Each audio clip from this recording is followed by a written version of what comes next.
여러분 안녕하세요. 오늘 밤 우리는 아주 서늘하고도 따끔한 진실 앞에 마주 앉았습니다. 창밖은 깊은 어둠에 잠겨 있고 가끔 들려오는 풀벌레 소리만이 이 정적을 깨우고 있네요. 우리는 살면서 늘 착하게 살아야 한다, 남을 도와야 한다는 말을 귀에 못이 박이도록 듣고 자랐습니다. 하지만 제가 오늘 여러분께 드릴 말씀은 그 상식의 근간을 뒤흔드는 이야기입니다. 어쩌면 여러분의 영혼은 이미 누군가를 돕다가 갈기갈기 찢겨나가서 더 이상은 살아남지 못할 수도 있습니다. 그러니 편안히 자리 잡기 전에 잠시 시간을 내어 좋아요와 구독을 눌러주세요.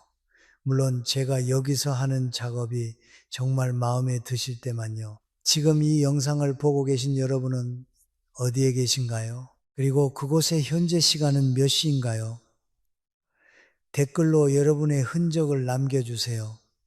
같은 시간을 공유한다는 것만으로도 묘한 위로가 되니까요. 자, 이제 불을 끄고 잔잔한 백색 소음을 위해 선풍기를 켜셔도 좋습니다. 오늘 밤의 여정을 함께 시작해 볼까요? 사람을 돕는다는 것 참 아름다운 말이죠. 하지만 그 따뜻한 포장지 뒤에는 때때로 독이 숨겨져 있습니다. 공경에 처한 사람을 보면 손을 내미는 것이 인간의 도리라고 배웠지만 세상에는 절대로 도와서는 안 되는 부류가 분명히 존재합니다. 믿기 힘드시겠지만 그런 사람을 돕는 순간 당신의 운명은 소리 없이 무너지기 시작합니다. 아무리 노력해도 일이 꼬이고 주변 인간관계는 엉망이 되며 마음은 밑 빠진 독에 물 붓듯 지쳐만 가는 경험 혹시 해본 적 없으신가요? 사실 저도 그랬습니다. 타인을 돕는 행위가 나 자신을 구원하는 길이라고 굳게 믿었거든요. 하지만 현실은 냉혹했습니다. 내 모든 진심을 쏟아부어도 상대는 조금도 변하지 않았고 오히려 내가 가진 밝은 빛이 그들의 어두운 구렁텅이로 빨려 들어가 결국 나 자신이 부서져 버렸으니까요. 일본 불교의 거장 공해대사 공보대사는 일찍이 이런 말씀을 남기셨습니다. 어리석은 자비는 자신을 멸망시킨다. 이 문장을 처음 접했을 때 저는 마치 가슴을 예리한 칼로 찔린 듯한 충격을 받았습니다. 제가 바로 그 어리석은 자비의 늪에 빠져 허우적대고 있었기 때문이죠. 저는 그저 친절을 베푼다고 생각했지만 사실은 상대방이 마땅히 짊어져야 할 업보를 대신 짊어지며 그들의 영혼이 성장할 기회마저 박탈하고 있었던 것입니다. 여기서 잠깐 사소하고도 기발한 잡지식 하나를 알려드릴까요? 일본에서는 글씨를 아주 잘 쓰는 사람을 두고 공보대사도 붓을 잘못 놀릴 때가 있다는 속담을 씁니다. 우리나라의 원숭이도 나무에서 떨어진다와 비슷하죠. 하지만 공해대사가 인간관계에서 내린 처방은 단 한 번도 빗나간 적이 없습니다. 그는 인간의 본질을 꿰뚫어 보았거든요. 우리가 누군가를 도와도 되는지 혹은 멈춰야 하는지 결정하는 기준은 명확합니다. 상대가 스스로 변할 준비가 되었는가 하는 점이죠. 진흙탕에 빠진 사람을 구하겠다고 무턱대고 손을 뻗으면 결국 나까지 그 진흙 속으로 끌려 들어가 함께 질식하게 됩니다. 이를 학술적으로 표현하자면 병리적 이타주의, pathological altruism라고 할 수 있겠네요. 타인을 도우려는 의도는 선하지만 결과적으로 자신과 상대 모두에게 해를 끼치는 강박적 행위를 일컫는 말입니다. 솔직히 말해볼까요? 우리는 가끔 성인군자 코스프레를 하며 자아도취에 빠지곤 합니다. 난 이렇게나 착한 사람이야 라고 스스로를 위로하죠. 하지만 냉정하게 따져보면 자신의 양말 구멍 난 건 모른 채 남의 집 담벼락 페인트 칠을 도와주러 가는 꼴이나 다름없습니다. 정작 본인의 멘탈은 가루가 되어 가는데 말이죠. 공의 대사는 감정에 휘둘리는 정정과 고요하게 진실을 꿰뚫어 보는 지혜계를 엄격히 구분했습니다. 우리는 보통 정에 이끌려 행동합니다. 상대가 울면 같이 울고 화를 내면 같이 동요하죠. 하지만 이것은 진정한 구원이 아닙니다. 그저 상대의 부정적인 에너지에 동기화되는 것뿐이죠. 현대 심리학에서는 이를 정서적 전염, emotional contagion이라고 부릅니다. 상대의 우울과 분노가 마치 바이러스처럼 당신의 신경망을 타고 흐르는 현상이죠. 여러분, 주변을 한번 떠올려 보세요. 항상 누군가의 도움만을 갈구하는 사람, 자기 불행을 훈장처럼 달고 다니며 책임은 늘 남에게 떠넘기는 사람. 그들은 무의식 중에 당신의 에너지를 빨아먹는 에너지 뱀파이어입니다. 마음이 따뜻하고 착한 사람일수록 이런 이들을 외면하지 못해 덫에 걸려들곤 하죠. 하지만 여러분, 진짜 자비란 무엇일까요? 공의 대사는 진정한 자비란 때로 떠날 수 있는 용기라고 말했습니다. 돕지 않는 것이 결코 냉정한 것이 아닙니다. 그것은 오히려 상대방의 영혼이 스스로 일어설 힘이 있다는 것을 믿어주는 고차원적인 신뢰입니다. 제가 그 사실을 깨닫기까지 얼마나 많은 밤을 눈물로 지새웠는지 모릅니다. 돌이켜보니 제가 억지로 도우려 했던 사람들은 사실 제 내면의 거울이었습니다. 저 자신이 스스로를 구원하지 못했기에 타인을 구원함으로써 대리 만족을 얻으려 했던 것이죠. 하지만 먼저 나를 정돈하고 마음을 맑게 닦아 고요히 지켜보는 것이야말로 진정한 도움의 시작입니다. 오늘 밤 우리는 공의 대사의 가르침을 통해 왜 우리가 특정 인물들과 엮일 때 불행해지는지, 그리고 어떤 관계의 사슬을 과감히 끊어내야 하는지 깊이 파헤쳐 볼 것입니다. 이건 결코 여러분들의 피도 눈물도 없는 인간이 되라는 뜻이 아닙니다. 오히려 그 반대죠.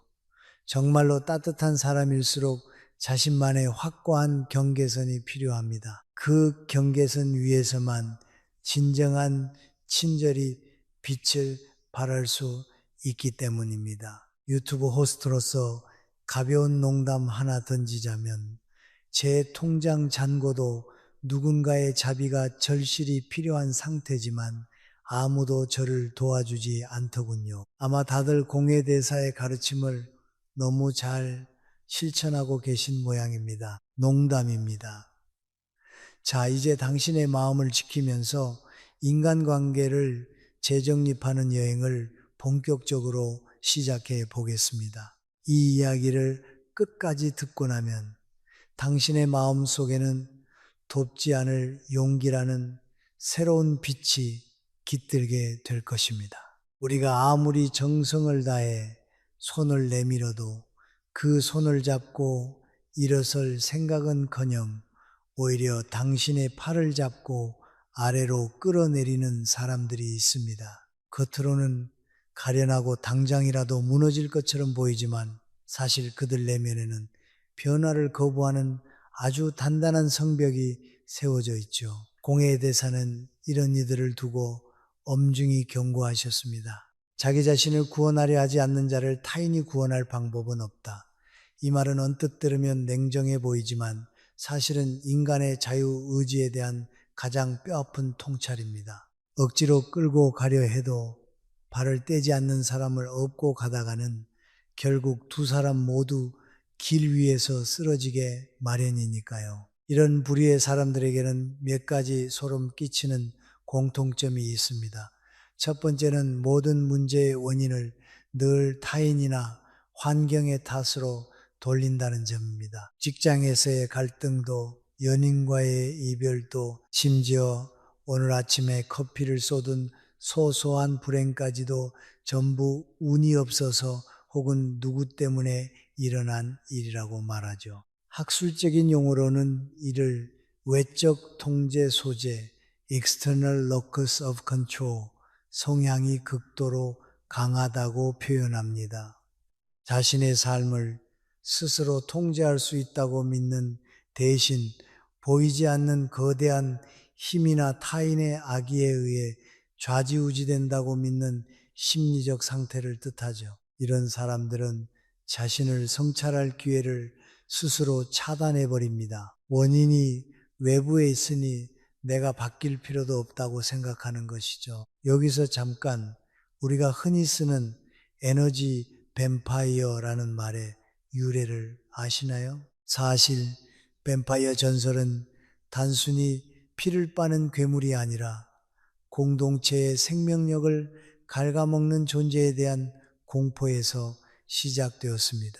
그런데 현대의 뱀파이어들은 피 대신 당신의 시간과 감정을 빨아먹습니다. 제 친구 중에도 그런 친구가 하나 있었죠. 제가 밤새 고민 상담을 해주고 해결책을 제시해주면 맞아, 내 말이 다 맞아라고 고개를 끄덕입니다. 하지만 다음 날이면 다시 원점으로 돌아가 똑같은 고민으로 전화를 걸어오죠. 마치 이지 인터넷 환경에서 100GB짜리 최신 게임을 다운로드 받으려 할 때의 그 답답함이랄까요? 결국 저는 깨달았습니다. 그 친구는 해결책이 필요한 게 아니라 누군가 자신의 불행을 무한정 들어주며 에너지를 나눠주길 바랐던 것뿐이라는 사실을요. 두 번째 특징은 감사함보다 요구함이 항상 앞선다는 것입니다. 처음 당신이 도움을 주었을 때 그들은 눈물을 흘리며 고마워할지도 모릅니다. 하지만 그 감사의 유통기한은 생각보다 짧습니다. 얼마 지나지 않아 당신의 호의는 그들의 권리가 되고 당신의 배려는 그들의 당연한 소유가 됩니다. 저번엔 해줬는데 왜 이번엔 안 돼? 라는 말이 나오는 순간 당신은 이미 그들의 감정적 노예가 된 셈입니다. 이들은 타인의 선의를 자신의 결핍을 채우는 연료 정도로만 여깁니다. 정작 본인은 한 걸음도 떼지 않으면서 말이죠. 제가 아끼던 화분 하나가 있었는데 물을 아무리 줘도 시들시들하기에 뿌리를 들어봤더니 이미 썩어 있더군요. 변화를 거부하는 사람을 돕는 것은 이 썩은 뿌리에 비싼 영양제를 붓는 것과 같습니다. 아무리 부어도 생명은 살아나지 않고 영양제만 낭비될 뿐이죠. 세 번째는 자신의 불행에 도취해 있다는 점입니다. 소설이나 영화 속 비운의 주인공이 된 것처럼 자신의 고통을 전시하며 그로 인해 얻는 관심과 동정에 중독된 상태죠. 심리학적으로는 이를 2차적 이득, 세컨데리 게인이라고 부릅니다. 질병이나 불행을 통해 주변의 보살핌을 받거나 책임을 회피하는 심리적 보상을 뜻하죠. 그들은 사실 행복해지고 싶어 하지 않습니다. 행복해지는 순간 사람들의 관심이 끊길 것을 두려워하니까요. 그러니 당신이 아무리 밝은 곳으로 끌어올리려 해도 그들은 자꾸만 어둠 속으로 숨어버립니다. 한 번은 저도 이런 지인을 돕겠다고 제 금쪽 같은 주말을 반납하고 뛰어다닌 적이 있습니다. 정작 제 방 청소는 산더미처럼 쌓여 있고 키우던 선인장마저 물을 못 줘서 말라가는데 말이죠. 그때 거울 속에 비친 제 모습을 봤습니다. 눈은 퀭하고 얼굴에는 생기가 하나도 없더군요. 남의 인생을 수리해 주러 다니느라. 정작 제 인생은 부실공사 투성이었던 겁니다. 이게 바로 공회대사가 경고한 어리석은 자비의 결과물입니다. 기발한 잡지식 하나 더 보태자면 개들을 양동이에 담아두면 한 마리가 탈출하려 할 때 다른 개들이 그 개를 밑으로 끌어내린다고 합니다. 이를 게 양동이 효과, CLAB 멘탈이라고 하죠. 변화를 거부하는 사람들은 당신이 자신들을 돕다가 지쳐서 떠나려 하거나 혹은 당신만이라도 행복해지려 할 때 무의식적으로 당신을 밑바닥으로 끌어내립니다. 너마저 나를 버리는 거야? 혹은 너도 결국 똑같은 사람이구나 라는 죄책감을 무기로 말이죠. 공회대사의 가르침은 우리에게 묻습니다.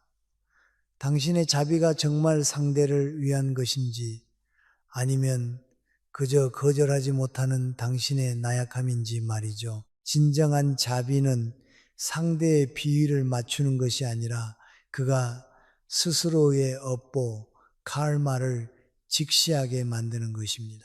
그가 자신의 문제를 타인의 탓으로 돌리는 한 그 어떤 성인 군자가 와도 그를 구할 수 없습니다. 우리는 그저 멀리서 등불을 밝혀줄 뿐 그 험한 길을 걷는 발바닥의 통증은 오로지 그의 몫이어야 합니다. 만약 지금 여러분 곁에 아무리 도와도 제자리 걸음인 사람이 있다면 그리고 그로 인해 여러분의 영혼이 달아 없어지고 있다면 잠시 멈춰서서 생각해 보세요. 혹시 내가 그 사람의 인생에서 가장 중요한 깨달음의 순간을 방해하고 있는 것은 아닌지 말입니다. 고통은 때로 영혼을 깨우는 가장 강력한 신호탄이 되기도 하니까요. 농담 삼아 말씀드리자면 제 고양이도 제가 간식을 줄 때만 저를 주인으로 대접하고 평소엔 투명인간 취급을 합니다. 가끔은 그 고양이가 저보다 훨씬 더 공회대사의 가르침을 잘 실천하고 있는 것 같아요. 철저하게 자신의 경계를 지키고 자신이 필요할 때만 소통하니까요. 자, 이제 이 무거운 의존의 굴레에서 벗어나 더 깊은 본질로 들어가 볼까요? 다음 단계에서는 왜 이런 이들의 불행이 단순한 개인의 문제를 넘어 당신의 운명까지 갉아먹는지 그 무서운 전염성에 대해 이야기해 보려 합니다. 의존적인 사람들을 상대하다 보면 어느 순간 기이한 현상을 목격하게 됩니다. 그들의 곁을 지켜주던 당신의 안색이 오히려 그들보다 더 창백해지고 활기찼던 당신의 말투가 어느새 그들과 닮아 어두워져 있는 모습 말이죠. 공회대사는 이를 아주 명민하게 꿰뚫어 보셨습니다. 마음은 향과 같아서 좋은 향을 내뿜으면 주변도 향기롭지만 나쁜 연기를 내뿜으면 스스로뿐만 아니라 주위까지도 흐려지게 만든다는 말씀을 남기셨죠. 즉, 사람의 마음에서 뿜어져 나오는 에너지는 보이지 않는 연기처럼 주변으로 퍼져나가 타인의 영혼을 물들인다는 뜻입니다. 불행을 전염시키는 사람들은 바로 이 어둠의 향을 사방에 흩뿌리는 존재들입니다. 불교에는 업엽의 공유라는 개념이 있습니다.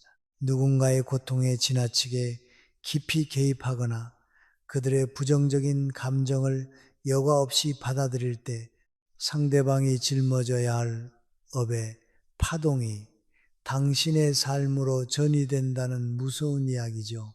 여러분 혹시 그런 기분 느껴보셨나요? 어떤 사람과 대화를 나누고 나면은 마치 온몸에 끈적끈적한 타르가 묻은 것처럼 마음이 무겁고 어깨 위에 커다란 바위가 올라앉은 것 같은 피로감이 밀려오는 느낌 말이에요. 이건 단순한 기분 탓이 아닙니다. 학술적으로 이를 상호, 주관적, 정서장, intersubjective emotional field에서의 에너지, 동기와 현상이라 부를 수 있습니다. 타인의 지독한 부정적 정서가 나의 심리적 장벽을 허물고 침투하여 나의 정서적 항상성을 파괴하는 것이죠. 불행을 전염시키는 사람들의 특징 중 하나는 그들이 피해자 의식이라는 아주 강력한 무기를 휘두른다는 점입니다. 세상은 왜 나에게만 불공평할까? 아무도 나를 이해해주지 않아. 그들이 내뱉는 이런 말들은 듣는 이로 하여금 묘한 죄책감을 자극합니다. 착한 당신은 그들의 말을 들어주며 위로하려 애쓰지만 그럴수록 당신의 빛은 서서히 꺼져갑니다. 그들은 마치 빛을 빨아들이는 블랙홀 같아서 당신이 쏟아붓는 긍정적인 에너지와 격려를 순식간에 집어삼키고는 다시 하지만 이라며 어둠을 내뱉죠. 이쯤 되면 거의 불행의 와이파이 공육이라고 불러도 무방할 정도입니다. 어디를 가든 강력한 부정적 신호를 발산해서 주변 사람들의 행복 수신을 방해하니까요. 여기서 아주 흥미로운 잡지식 하나를 공유해 드릴까요? 우리가 슬퍼서 흘리는 눈물은 양파를 썰 때 나오는 눈물과 화학적 성분이 완전히 다르다고 합니다. 감정적인 눈물에는 류신 엔케팔린이라는 천연 마약 성분과 함께 스트레스 호르몬이 잔뜩 포함되어 있죠. 몸 안의 독소를 밖으로 내보내는 과정인 셈입니다. 그런데 불행을 전염시키는 사람들은 이 독소를 스스로 배출해서 정화하는 대신 타인의 귀와 마음을 쓰레기통 삼아 쏟아버립니다. 당신이 그들의 하소연을 들어주는 동안 당신은 사실 그들의 감정적 폐기물을 온몸으로 받아내고 있는 것이나 다름없습니다. 저는 예전에 누군가 제게 불평을 늘어놓으면 내가 들어주지 않으면 이 사람이 얼마나 힘들까라는 생각에 끝까지 자리를 지키곤 했습니다. 하지만 어느 날 문득 거울을 보니 제 눈 밑에는 다크서클이 턱 끝까지 내려와 있고 표정은 썩은 배추처럼 변해 있더군요. 정작 하소연을 마친 상대방은 한결 가벼워진 얼굴로 고마워 덕분에 속이 시원해 라며 맛있는 걸 먹으러 가더군요. 저는 진이 다 빠져서 컵라면 하나 끓여 먹을 기운도 없는데 말이죠. 이게 바로 공회대사가 경고한 어리석은 자비의 현장입니다. 타인의 고통을 나눠 갖는 게 아니라 그들의 오물을 대신 뒤집어 쓴 꼴이죠. 농담처럼 들리시겠지만 가끔은 이런 사람들을 만나는 것보다 차라리 배터리가 1% 남은 스마트폰으로 길을 찾는 게 더 평화로울지도 모릅니다. 적어도 스마트폰은 침묵이라도 하니까요. 불행을 전염시키는 사람들의 말에는 독이 섞여 있습니다. 그거 해봐야 안 될걸? 너도 결국 상처받을 거야. 이런 부정적인 암시들은 당신의 무의식 속에 파고들어 당신의 운을 가로막습니다. 공회대사는 말씀하셨죠. 말에는 씨앗이 있어 현실을 꽃피운다. 부정의 씨앗을 심는 사람 곁에 있으면 당신의 인생 정원에는 잡초만 무성해질 뿐입니다. 여러분이 누군가를 돕고 싶다면 먼저 자신의 에너지가 충분한지 확인해야 합니다. 물에 빠진 사람을 구하러 들어갈 때 내 발이 땅에 닿지 않는 깊이라면 결국 두 사람 모두 가라앉고 맙니다. 진짜 자비는 둑을 쌓아 물이 넘치지 않게 하는 것이지 홍수가 났는데 맨몸으로 막아서는 만용이 아닙니다. 불행을 전파하는 이들이 당신의 경계선을 침범하려 할 때 고요하지만 단호하게 거리를 두는 연습이 필요합니다. 그것이 공회대사가 말한 지혜로운 자비의 시작입니다. 우리는 모두 연결되어 있습니다. 하지만 그 연결이 서로를 갉아먹는 사슬이 되어서는 안 됩니다. 당신의 친절함이 그들의 불평을 정당화해주고 있지는 않은지 냉정하게 돌아보세요. 때로는 침묵이 가장 큰 대답이 될 때가 있습니다. 제가 오늘 여러분께 드리는 이 서늘한 조언이 어쩌면 지금 누군가에게 시달리고 있는 여러분의 영혼의 작은 방음막이 되기를 바랍니다. 저 또한 한때는 감정의 쓰레기통을 자처하며 살았지만 이제는 제 마음의 정원에 들어오는 손님을 가려받기로 했습니다. 여러분의 마음은 아주 귀한 공간이니까요. 아무나 들어와서 진흙발로 휘젓게 내버려 두지 마세요. 이제 우리는 조금 더 깊은 곳으로 가보려 합니다. 단순히 그들이 당신을 힘들게 하는 것을 넘어 왜 당신의 도움 자체가 그들에게 독이 될 수 있는지, 그리고 왜 당신이 그들을 돕는 행위가 사실은 그들의 성장판을 닫아버리는 잔인한 행위일 수 있는지에 대한 진실을 마주할 시간입니다. 이 여정을 계속하다 보면 당신은 어느덧 돕지 않을 권리와 거절의 거룩함을 깨닫게 될 것입니다. 도와주는 행위가 상대를 망칠 수도 있다는 사실, 참 받아들이기 힘든 역설이죠. 하지만 우리는 이제 그 서늘한 진실을 정면으로 마주해야 합니다. 공예대사는 자비의 본질에 대해 이렇게 말씀하셨습니다. 진정한 자비는 고통의 뿌리를 끊는 것이다. 이 말은 단순히 상대의 눈물을 닦아주는 친절을 넘어 그 눈물이 흐르게 된 근본적인 원인을 제거해야 한다는 뜻입니다. 때로는 그 뿌리를 끊어내기 위해 날카로운 칼을 들어야 할 때도 있고 멀리서 차갑게 지켜봐야 할 때도 있죠. 우리는 이것을 냉정한 사랑이라고 부릅니다. 우리가 누군가에게 과도한 호의를 베풀 때 상대방은 스스로 문제를 해결하며 얻어야 할 소중한 성취의 근육을 단련할 기회를 잃게 됩니다. 학술적으로 표현하자면 자기 결정적 동기부여의 박탈, deprivation of self-determined motivation 이라고 할 수 있겠네요. 타인이 개입하여 결과물을 만들어줄수록 당사자는 자신의 유능성을 확인할 길을 잃고 무력감에 길들여지게 됩니다. 이는 결국 영혼의 퇴화를 불러오는 아주 위험한 개입이죠. 제가 예전에 키우던 다육 식물이 하나 있었는데 너무 예뻐서 매일 물을 주고 정성을 다했습니다. 그런데 웬걸요, 며칠 뒤에 뿌리가 홀랑 썩어버리더군요. 과잉보호는 때로 생명을 죽이는 가장 확실한 방법이 되기도 합니다. 여기서 아주 흥미롭고 기발한 잡지식 하나를 들려드릴까요? 고치에서 빠져나오려는 나비를 가엾게 여겨 가위로 고치를 살짝 잘라주면 그 나비는 영영 날지 못한다고 합니다. 나비가 좁은 구멍을 빠져나오려고 몸부림치는 과정에서 날개의 체액이 온몸으로 퍼져 비행에 필요한 힘을 얻게 되는데 인간의 자비가 그 필사적인 투쟁의 과정을 생략시켜버린 것이죠. 사람도 마찬가지입니다.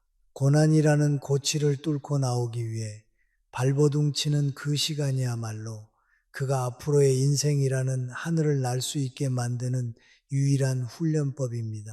당신이 그 고치를 대신 잘라주는 순간 당신은 그의 날개를 영원히 꺾어버리는 셈입니다. 솔직히 말해서 우리 마음 한구석에는 내가 없으면 저 사람은 안 되라는 묘한 우월감이 숨어 있을지도 모릅니다.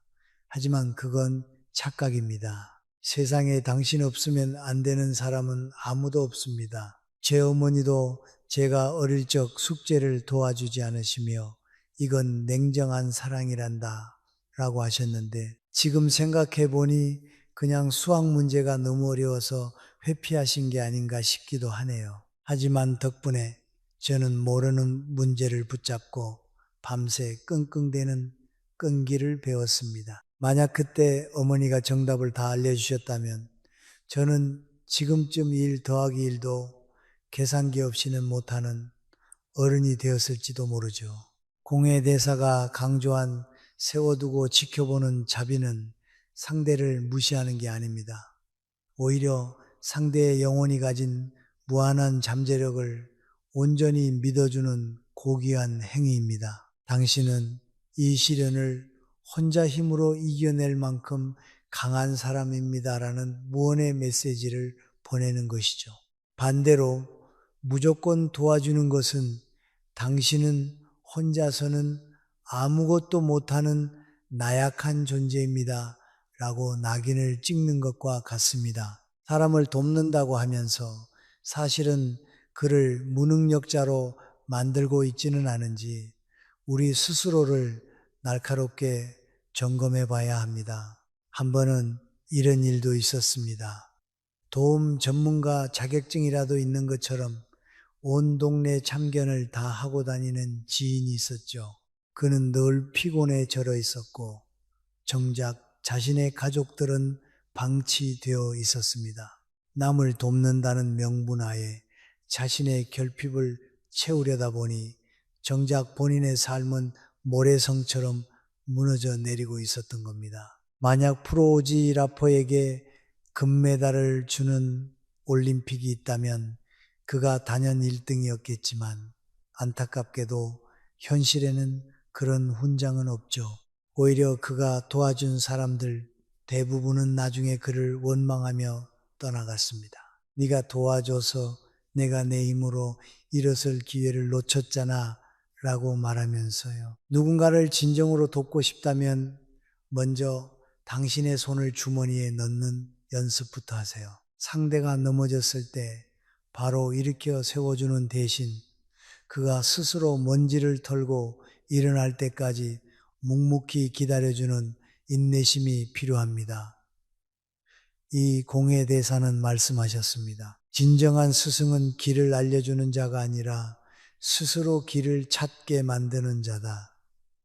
인생이라는 험난한 여행길에서 우리는 모두 각자의 지도를 그려나가야 합니다. 당신이 남의 지도에 대신 선을 그어준다면 그 지도는 더 이상 그 사람의 것이 아니게 됩니다.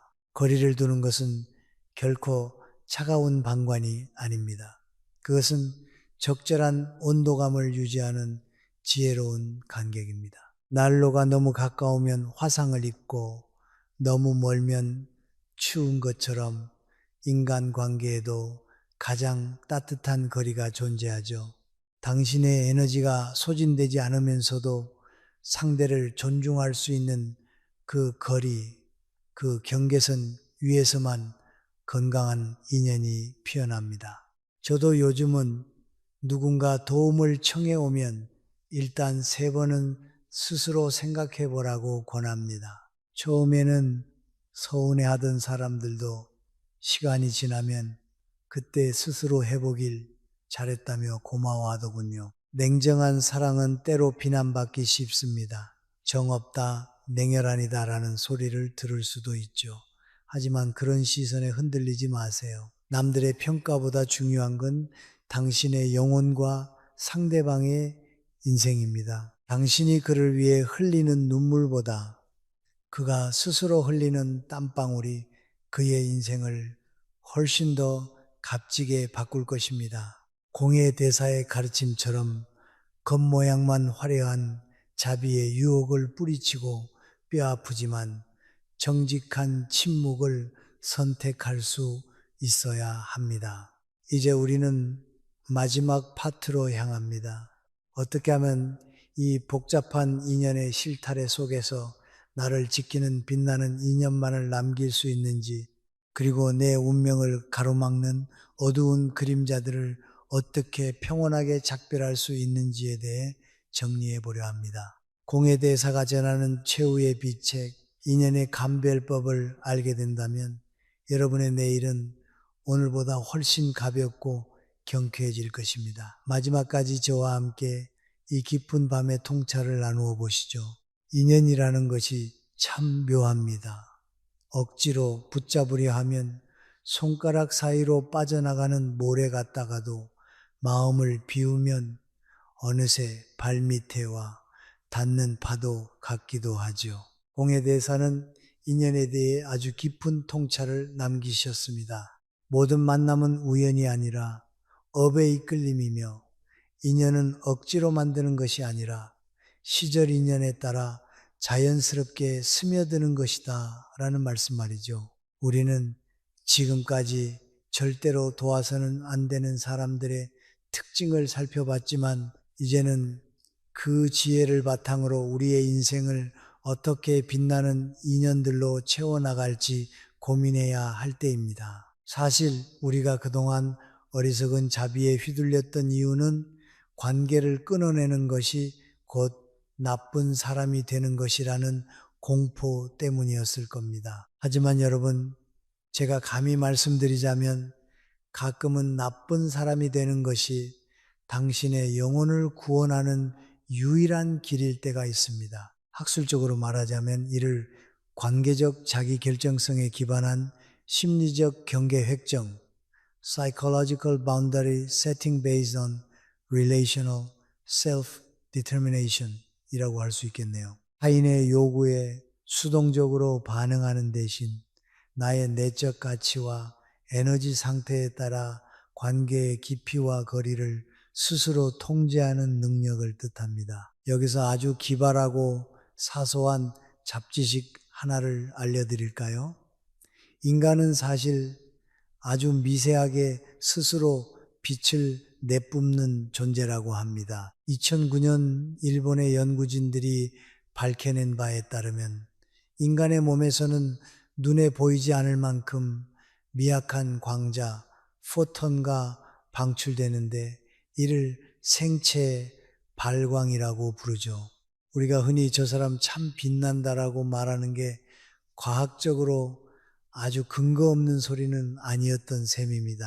하지만 불행을 전염시키는 사람들과 너무 가까이 있으면 이 미세한 생체 발광의 파동이 간섭을 받아 당신의 빛이 흐릿해지게 됩니다. 말 그대로 당신의 광채를 뺏기는 거죠. 제 운세는 유료 상담 수준인데 이런 사람들은 공짜로 제 영혼의 빛까지 털어가려고 하니 참 억울한 일 아니겠습니까? 이제 공예대사의 가르침을 바탕으로 우리가 반드시 거리를 두어야 할 사람들의 최종적인 5가지 신호를 정리해 보겠습니다. 첫째, 모든 원인을 남 탓으로 돌리는 사람입니다. 공예대사는 모든 원인은 내 마음 안에 있다고 가르치셨지만 이들은 거울 대신 창밖만 내다보며 남을 손가락질합니다. 이런 이들과 엮이면 당신까지 책임감을 잃고 삶의 주도권을 빼앗기게 됩니다. 둘째, 감사를 모르는 배은망덕한 사람입니다. 감사는 복을 부르는 마중물인데 물을 다 퍼주어도 고맙다는 말 한마디 없는 사람 곁에 있으면 당신의 운 또한 메말라 버리고 말 것입니다. 제 통장 잔고도 가끔 배은망덕하게 저를 외면하긴 하지만 사람까지 그러면 정말 참기 힘들죠. 셋째, 입만 열면 부정적인 말과 한숨을 내뱉는 사람입니다. 말에는 영적인 힘인 얼령코토다마이 깃들어 있습니다. 어차피 안 돼. 세상은 썩었어라는 말을 달고 사는 사람 곁에 있으면 당신의 무의식에도 독초가 자라납니다. 넷째, 당신의 선의를 이용하려는 계산적인 사람입니다. 이들은 당신의 약한 마음을 귀신같이 알아채고 가스라이팅을 통해 에너지를 갈취하죠. 다섯째, 스스로를 바꾸려는 의지가 전혀 없는 정체된 사람입니다. 변화를 거부하는 마음에는 어떤 부처의 빛도 닿지 않는 법입니다. 이런 사람을 돕는 것 및 빠진 독에 물을 붓는 게 아니라 밑이 아예 없는 독에 인생을 통째로 쏟아붓는 격입니다. 제가 성인 군자가 되려고 노력해 본 적이 있는데 깨달은 건 하나뿐입니다. 성인 군자가 되면 머리 위에 후광이 생기는 게 아니라 뒷목에 근육통만 생긴다는 사실이죠. 타인의 짐을 다 짊어지려다 보니 목이 견디지를 못한 겁니다. 그래서 저는 결심했습니다. 제 목 건강과 영혼의 평화를 위해 영성적 필터링을 도입하기로요.